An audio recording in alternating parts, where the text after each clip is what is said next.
ભાવનગર જિલ્લામાં આવેલ પીએમ શ્રી નસીબપુર પ્રાથમિક શાળા જે અનેક સુવિધાઓથી સુસજ્જ છે.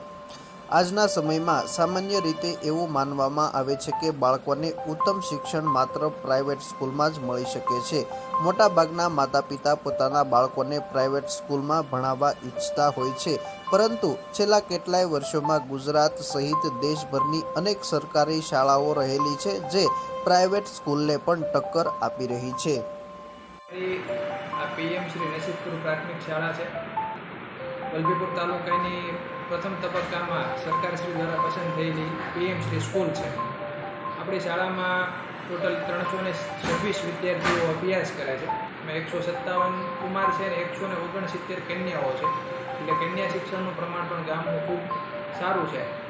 અને શાળા છે એ સંપૂર્ણ તમામ પ્રકારની સુવિધાઓથી સજ્જ છે, જેમાં ડિજિટલ કમ્પ્યુટર લેબ છે આપણી પાસે, લાઇબ્રેરી છે, તમામ વર્ગખંડો છે એ સ્માર્ટ બોર્ડથી એ સજ્જ છે અને ઇન્ટરનેટ સુવિધા છે એ આખી શાળાની અંદર ઉપલબ્ધ છે અને તમામ સુવિધાઓનો ખૂબ સારી રીતે છે એ વિદ્યાર્થીઓ દ્વારા ઉપયોગ કરવામાં આવે છે.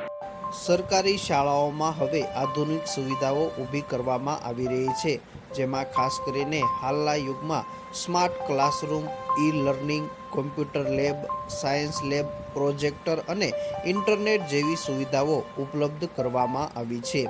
આવી જ એક શાળા જે અનેક સુવિધાઓથી સુસજ્જ છે. ભાવનગર જિલ્લાના વલભીપુર તાલુકાના નસીબપુર ગામે આવેલ પીએમ શ્રી નસીબપુર પ્રાથમિક શાળા જે અનેક સુવિધાઓ ધરાવે છે, જેમાં સૌપ્રથમ વિદ્યાર્થીઓને અનુકૂળ આવે તેવું પ્રકૃતિ વચ્ચેનું વાતાવરણ ઊભું કરવામાં આવ્યું છે. અહીં શાળા પટાંગણમાં વૃક્ષોનું વાવેતર કરવામાં આવ્યું છે.